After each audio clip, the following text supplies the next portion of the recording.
the same. IndyCar gave us more of nothing, and NASCAR gave us 2 out of 3 good races. Mm.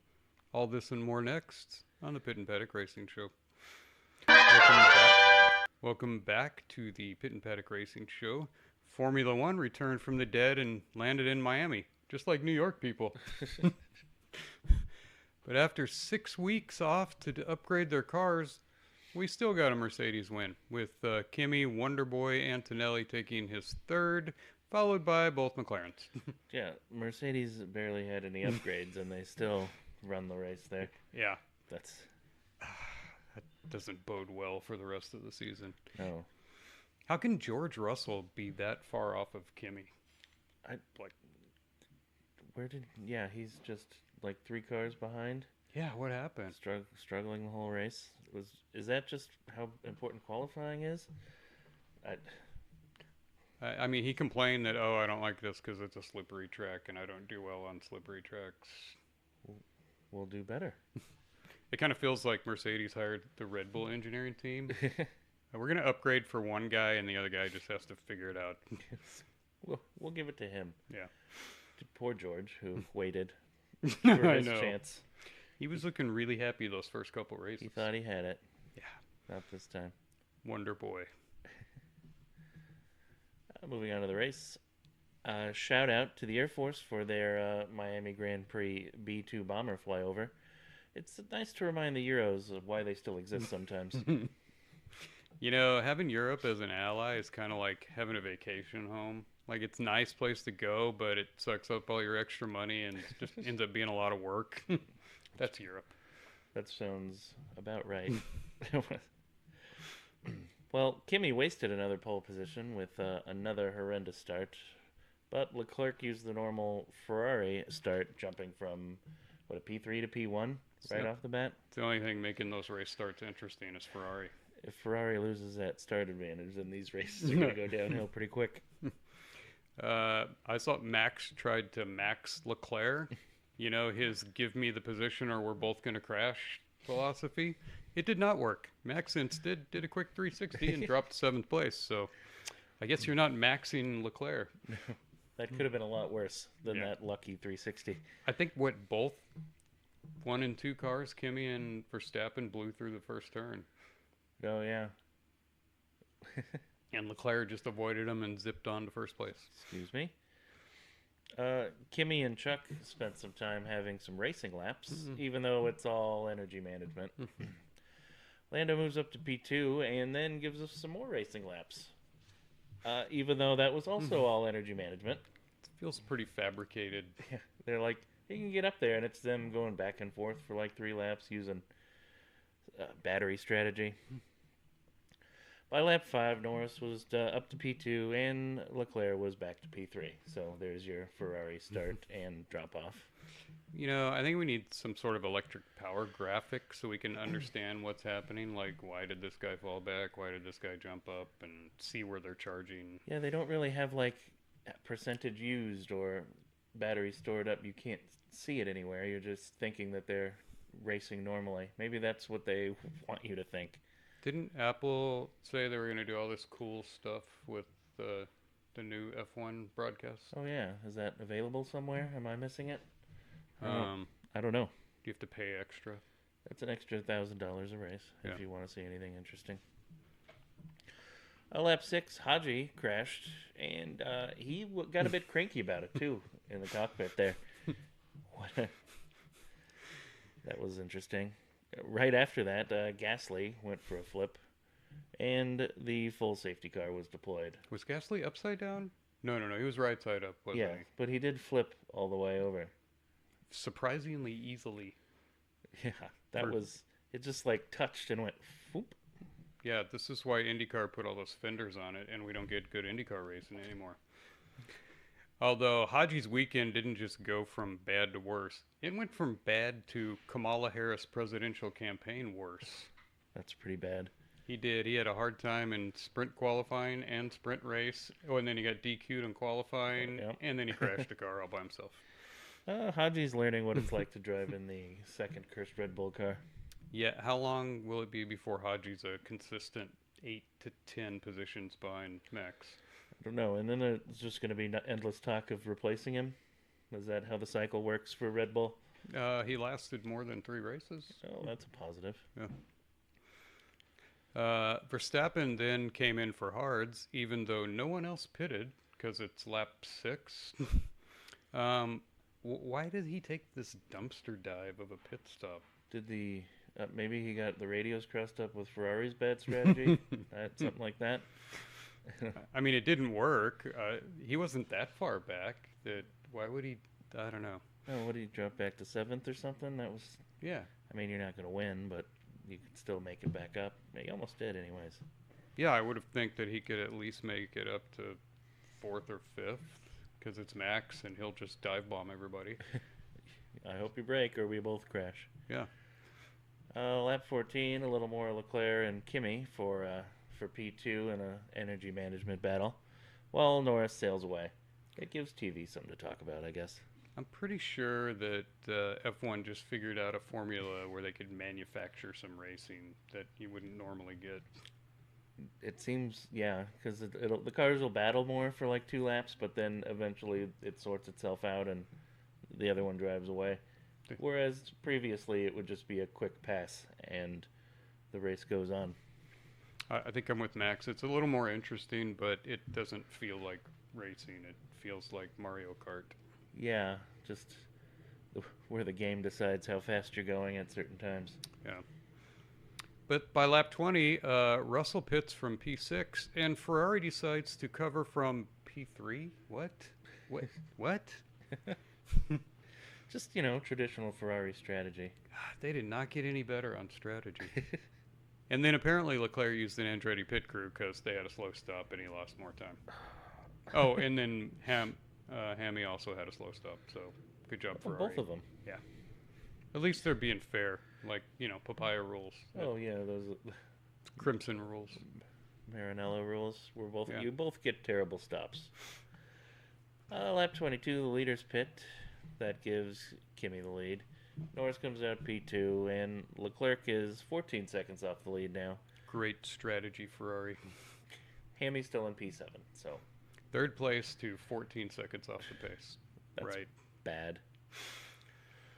Lap 47, Leclerc still in P3. He made his way back up. He did. And then Verstappen on those old tires is dropping like a rock. The dumpster dive strategy did not work. He probably would have been better just to stay out and stay with everybody else. Yeah, why not? I don't know. And then on the last lap, Leclerc spins, drops P3 to P4, trying to hold off pastry, drops to P4, and smacks the wall, and his steering's damaged. And on the last half a lap, drops 2 more spots to P6 because he's getting passed by everybody. Good job, Leclerc. Yeah, I think he did it so Lewis wouldn't feel so bad finishing in P7. That was nice Didn't of want to him. make him feel bad. Oh, and then post-race, he dropped to P8 because he got 2 penalties for not smashing into everybody with his broken suspension or steering. So, not a good day for Ferrari. Not great. They were looking like the fast car in practice, too. They always pull that garbage. Hey, we're quick. Just kidding, we're terrible. No, we're not. It's not our year. Kimi ends up outrunning Lando and wins another Grand Prix. Disappointing. Once again, no shots of the Ferrari crew when they're playing the Italian national anthem for Kimi. Those guys love the Italian national anthem. I think they ignore it when it's not for Ferrari. Oh, they can't root for Kimi a little bit? No. Well, we'll never know because they never show us on TV. Thanks, F1 TV. After the Miami Grand Prix, we can now announce that Ferrari will not win the championship in 2026. So make your polymarket bets. I know it's early, but tradition shows us Ferrari cannot do in-season car development. In 2020, they started the year and the formula with the best car and ended up 2nd best, and then 3rd best the year after that.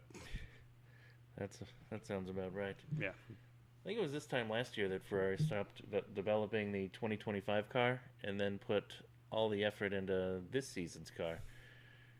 And they still began 2026 behind Mercedes.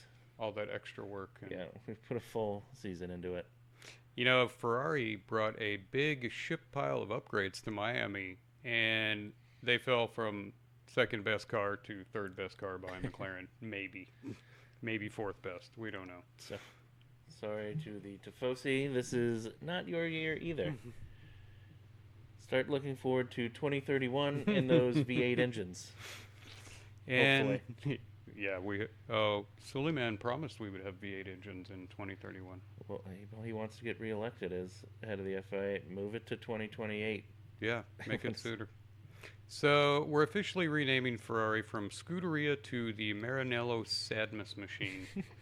Pray for mercy. Sounds like a band name. Yeah. You know, Lewis seems so happy after their first 4 races. Like, yeah, I got a car. Yeah. No, you don't. I think they send him his paycheck Sunday night so he forgets about the race. He needs something. You know, Ferrari ran their special flippity-floppity round rear wing. Oh. What name do you think is better, the rotisserie wing or the Macarena wing? Rotisserie wing. Rotissa wing? Yeah, let's shorten that one up. I don't know. We can probably come up with a better nickname for the special flippity-floppity. A lot of good it did them, too. Yeah, didn't it? Some people copied it, though. Already. Well, Formula One president Suleiman says that V8 motors might return by 2031, but they might still be hybrid. Please, no. No, just go with the full one. Even Mercedes seemed supportive of the idea, which was shocking. Yeah, just give us a regular engine. It could even be fuel injected. I don't care. They should take a vote between all of the fans, and I believe it will be like 90%. Actually, can we go to 10 or 12 turbos? 10-cylinder turbo? At least a 10. Yeah. Man, You know, those engines were cool sounding with the like 18,000 RPM. I would support a hybrid if it was specifically to create a on-demand boost. No zones or you have to be 3 seconds. I can just boost whenever I feel like boosting if I have the charge. Yeah, that's the maximum. For some reason, the car companies all think we want to see hybrids racing, and nobody. We do not. No thanks. Coming up next, Formula One takes 3 more weeks of rest, and then Canada. So that's 1 race in 2.5 months. Is this IndyCar or what happened? IndyCar might have not had that long of a gap, I think. Yeah. That's pretty lazy. Get to work, guys. Do something in this off season. Predictions for Canada? I'm going to say Mercedes is bringing some upgrades. George is going to get back on form because he's done well in Canada. So George Russell, Mercedes, Kimi second, and Pastry third. Well, I'm going to say a McLaren wins because I have to pick someone that's not Mercedes who's probably going to win. But I think McLaren would be the close second. Yeah. They just sort of skipped past Ferrari pretty easily. Are we going to hear any Lewis Hamilton saying how horrible everything is and I don't like this car? Maybe. We'll see about it. Maxwell, maybe. Yeah. NASCAR went deep into the heart of Texas, where Bill Elliott Jr. edged out Denny Hamlin and Alex Bowman, coming off some vertigo. Vertigo man. Yeah. I think that was his second win of the season, so he's up there in the points now. What? How does Elliott doing good this year? He just finishes in the top 5. Okay. It's just quiet, hangs around. It's kind of like the Scott Dixon of NASCAR. Yeah, mostly.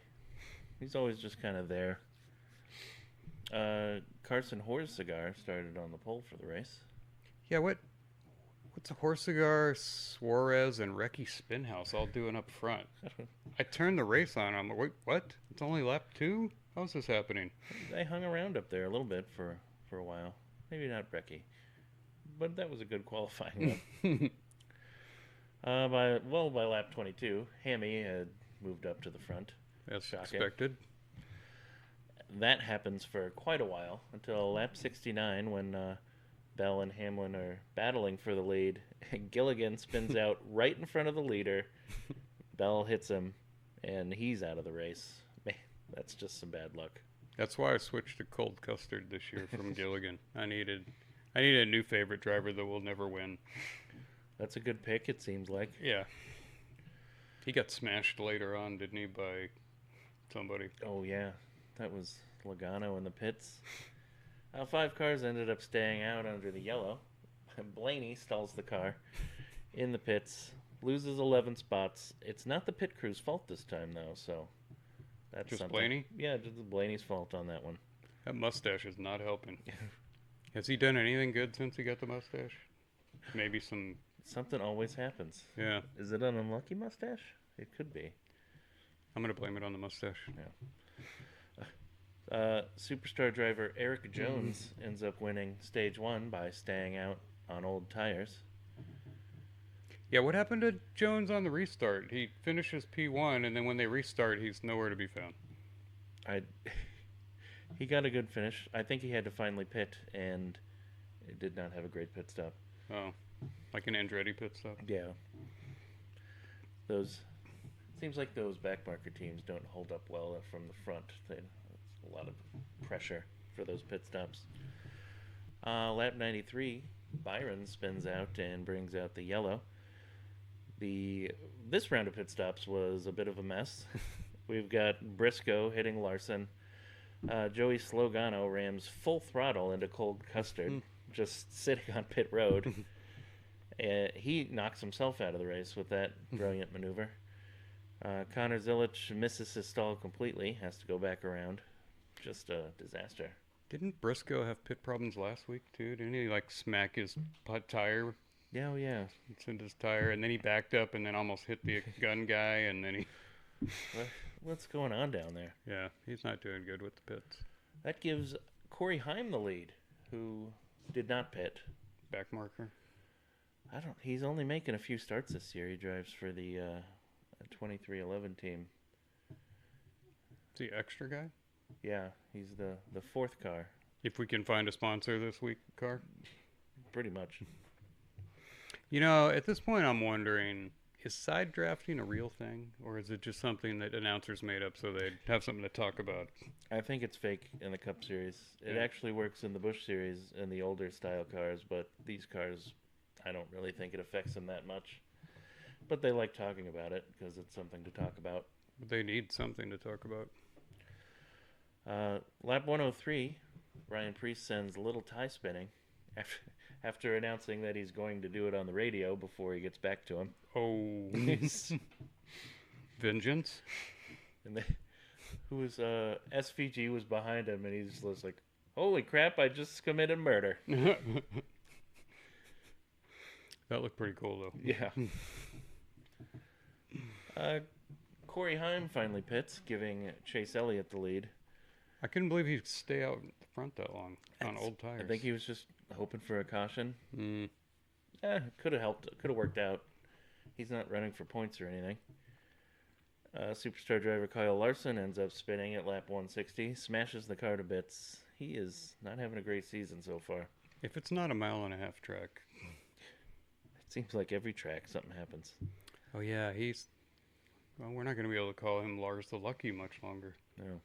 But he did luck into a championship win with that stupid points playoff system they had last year. Yeah, that's true. That brings out the yellow. The RFK cars both stay out, trying to win the stage. That doesn't work at all. Chase Elliott gets by him and wins. And we'll jump all the way through nothing happening to lap 257. Almost 100 laps later. Yeah. That's just Chase Elliott leading the race mostly. That's when Corey Heim spins. I've changed his name to Corey now because I like it. I was going to call that one a promoter spin. Is there 11 to go on that one? I like to let's spice this up at the end of the race, pretty much. Everybody's falling asleep. Spin somebody. Chase Elliott leading, stays out. Seems to be the right call. On the last lap of the race, we'll finally get to our Kyle Busch crash of the race. After running in the top 10 all day, he gets into it with someone. Is it me or do half of Kyle Busch's crashes involve like I don't like this guy or this guy is angry at me. There seems to be a lot of that, but it's mostly him being angry. Everyone else just seems to not care anymore. Kyle seems angry a lot. Like, if you were losing that badly, you'd probably be angry too. Probably with the car, but he takes himself out of a top 10 just to hit somebody. 4 laps to go. Chase Elliott takes off on the restart and wins. Another bridesmaid event for Hammy. P2. Man, if only they gave out championships for finishing second every race. Yeah. Then you'd be Lars the Lucky. Yeah. You only have to win one race to get to be the champion. Just the one. Yeah. Well, you used to. Now you have to actually be good over the course of the season. This year will be better for the championship run. Yeah. In other news, the Met Gala was held this week in New York City, and NASCAR driver Carson Hocevar attended. Or it may have been San Diego Comic-Con. I really can't tell just by looking at the pictures. I'm still not sure which he went to. BlizzCon? Yeah. Was it a Comic-Con? Like cosplay? I don't know what's going on there. What was the worst Met Gala outfit you saw there? My worst outfit for the Met Gala would be Lena Mahoof. She had like some kind of low-cut skirt and then a bikini top made out of hands. So it was just like hands covering her chest. Interesting. Yeah. I mean, she'd probably be sued by Janet Jackson for that one. But also, I didn't know who Leah Mahoof was, so I had to grok her and find out she's a YouTuber. Okay. With 3 million subscribers. Oh. Well, that's handy. Yeah. She does fashion. That's super exciting. I did not subscribe. You did not? No. Did you like? I'm thinking about it. The worst thing I saw, there was that weird dude, and he had like a creepy mannequin on his back. I don't know what that was, but that was disturbing. I would have made the mannequin look like Joe Biden. He's like over his shoulder sniffing his hair. That would have been great. Disapproved by the Met Gala. Oh, yeah, the Met Gala doesn't like you making fun of Joe. Oh, no, you can make fun of Joe now on the left. Yeah. That's true. Yeah. It's time for the best and worst NASCAR paint schemes for Texas. So, what was your best? Overall, not a great week for paint schemes, but the 60 car from Ryan Preece had like a cool American flag ballpark scheme. That was probably the best of mine. That was a good one. I like they put a lot of stars on white. It gives it kind of an Evel Knievel feel. Yeah, that's nice. I went with cold custard in the number 41 cold custard car because I like me some cold custard. Cold custard. The Busch race was sponsored by cold custard, not the driver, but some company that makes. Oh, the actual cold custard company. I forget what it was, like old Ben's or Aunt Jemima's cold custard or something. Bad car. Bad car. I'm going to go with the 24 Byron, sort of Valvoline car. It's like a weird blend of red and blues, and I don't know, it just didn't work, I think.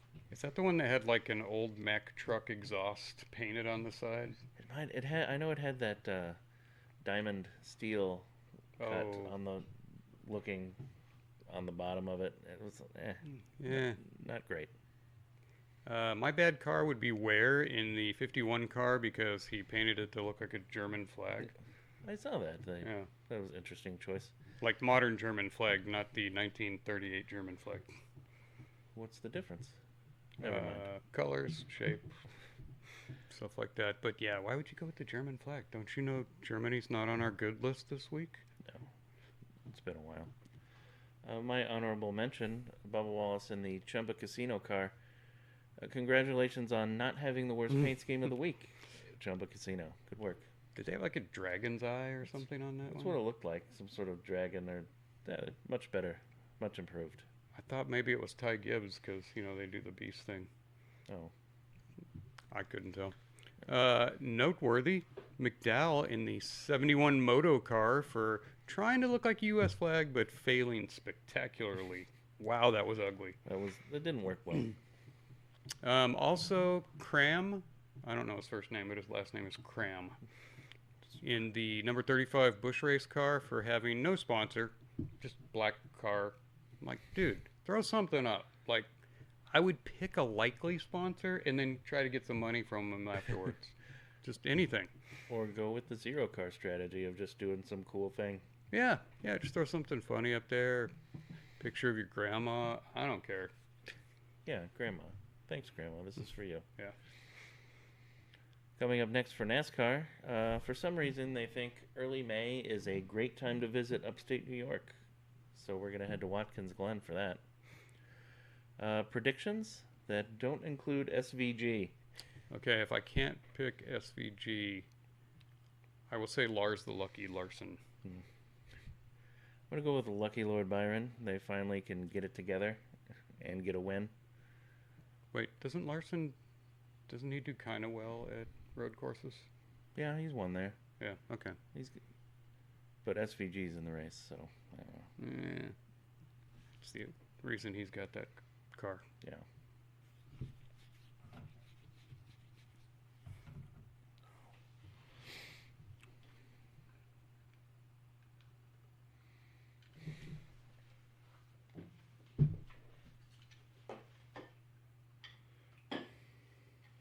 Okay.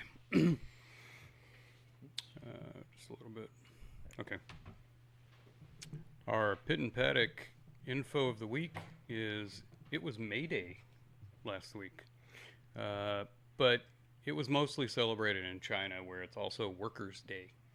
No one in the U.S. or Europe really does much for May Day. Oh. I didn't even know what May Day was.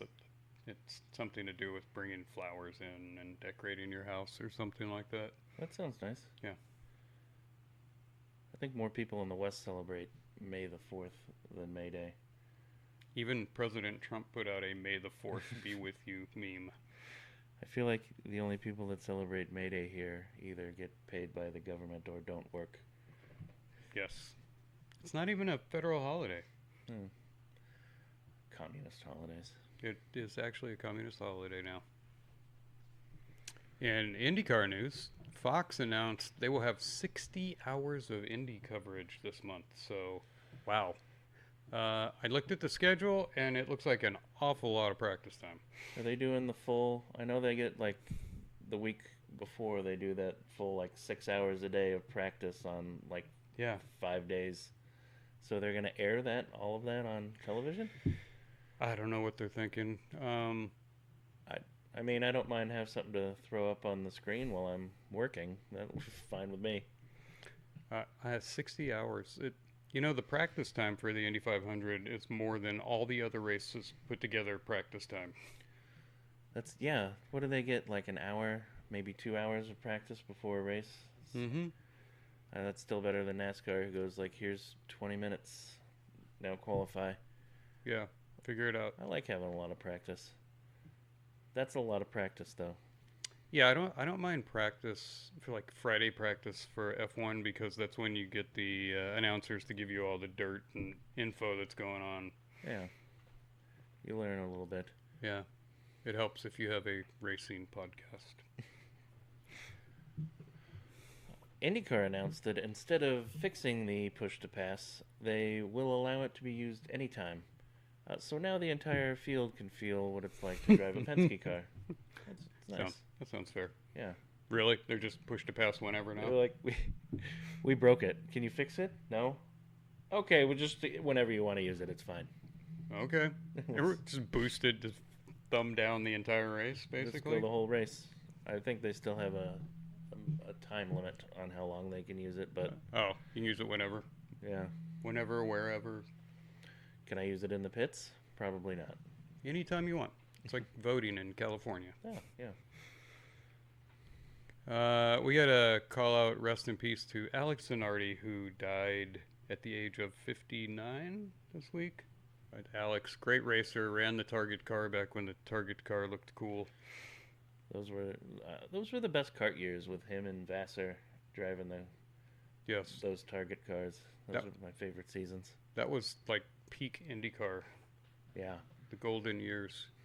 It turns out that, if you don't know, Zanardi had his legs broken and amputated after an IndyCar oval crash in, where were they at? They were in Europe, weren't they?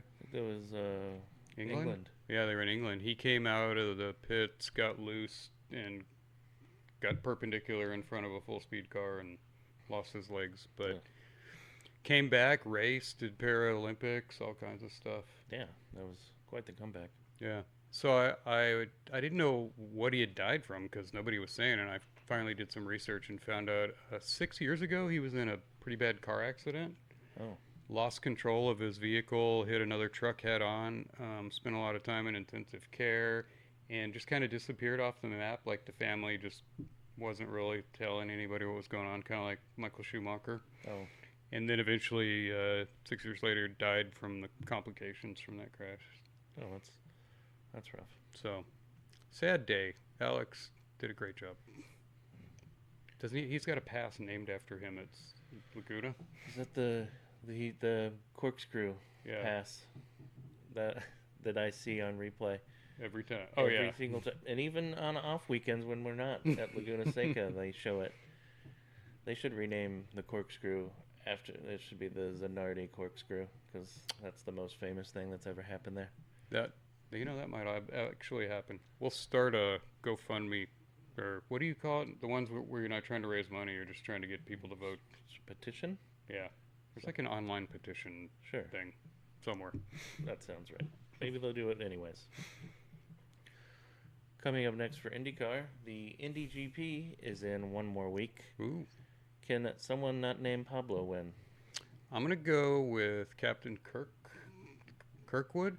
As long as he doesn't botch qualifying like he did at Long Beach, I think he's got a shot. Yeah. I feel like the Indy GP always ends up being kind of a wild card race, whether you get some different winners in. So I'm going to go with Lungeguard gets a win. I think Lungeguard can get one. Is Takuma going to be in that one, or is he only doing no, the he oval? does. He just does the important race with his super speed engine. He probably doesn't have the arm strength to do a road course anymore at that level. Yeah, that's probably needs some more training. I mean, he's got to be 60 now. How old is Takuma? He's up there. He's pretty old. And he's not a big dude. We saw him at Phoenix. He's like 4'6" or something. Not a big dude. He's like almost as tall as Tom Cruise. In other news, President Trump ordered the U.S. Navy to escort cargo ships through the Hormuz Strait. However, naval officers misunderstood the order and instead boarded a cargo of male escorts, taking them as sea booty. Oh, man. The Navy. Yeah. He's doing Navy things. Oh, well. At least they cleared out the mines. They did that. That's good job. Made it like a little narrow, like when the road's under construction and you go through the cones. Yeah. It's like that. Good work. Spirit Airlines has announced that they will be shutting down. The fleet will be taken over by Spirit Halloween and will fly August through October. That's what... God, anything empty they'll find and they'll just put up a store. Yeah. Fly out of here. They put you on a drone. You take a flight, maybe pick out a costume while you're in the air, whatever you want to do. Oh, usually they try to sell you credit cards when you're on the airplane, so instead they can sell you costumes. Hey, this Darth Vader costume is brand new, comes in all sizes. Oh, former Spirit CEO costume. Anybody want to be a stewardess? We have stewardess costumes. Come on up. Oh, wait, you can't say stewardess anymore. What are they? Waitress? Flight attendant? Air waitress? Lady? Yeah. Hey, lady. Nobody likes that. Masked Nazi? Oh, yeah, that was a couple years ago. I hated masking on airplanes. I took a mask and wrote placebo across the front of it, and my wife would not let me wear it on the airplane to Michigan. That's it for this week. Next week we have 2 races again. Wow. 2 weeks of 2 races. I don't know what we're going to do. NASCAR and IndyCar.